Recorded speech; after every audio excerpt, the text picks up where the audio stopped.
as much as Psalm 91 is worth the while of daily confession, you need to catch the voice of the word. You need to let the spirit of the word be ingrained into your spirit. It is a psalm that declares the position of whoever finds the secret place of God as an abode. You may memorize it and, of course, fluently read and confess it.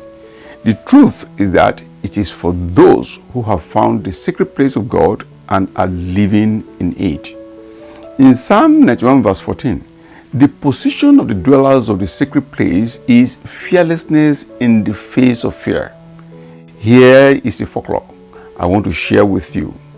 In a city lived a famous hunter. Usually, hunters of old go out in the night. On a particular night, as he set to go hunting, he met Mr. Death at the entrance of the city. They greeted and exchanged pleasantries. He asked Mr. Death what his mission was in the city. Mr. Death frankly told him he was there for a person whose time was due. The hunter also told Mr. Death his next step. They parted and went their various ways. As the hunter was returning in the morning, just a few yards to entering into the city, he started hearing lamentations, wailings, and cries. He got to the first house and asked what the problem was. He was told that Mr. Death visited and killed 2 people in that house. He went to the second, the third, and of course the fourth. The story was the same. He was angry and went in search for Mr. Death. He found him and confronted him, saying, "Hey, Death, I don't know you to be dishonest. You told me you were going for one person whose time was due. Why the death of uncountable people in the city? Virtually all the houses in the city had one death or the other."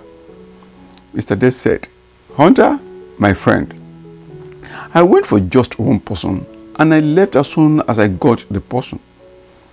It was Mr. Fear that used the rumor of my presence to kill others." Rumor is the number one vehicle of fear, and it had sentenced a lot to the prison of fear, Christians inclusive. And because of fear, many had taken wrong and regrettable decisions.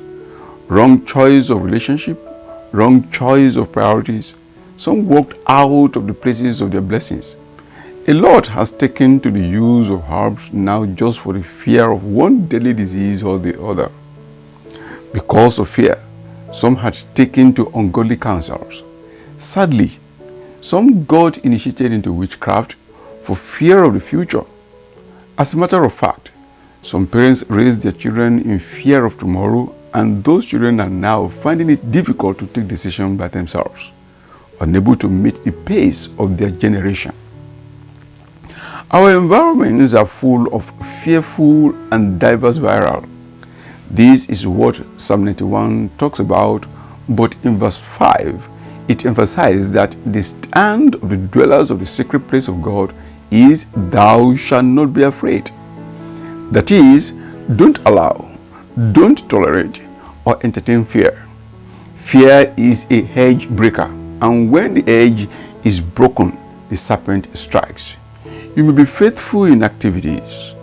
Don't entertain fear, nor do those things in fear.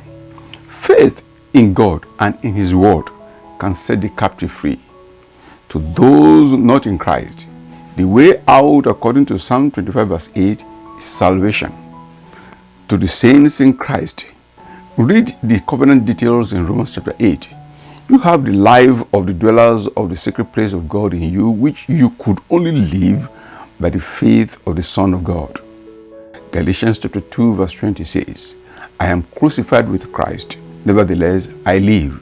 Yet not I, but Christ lived in me.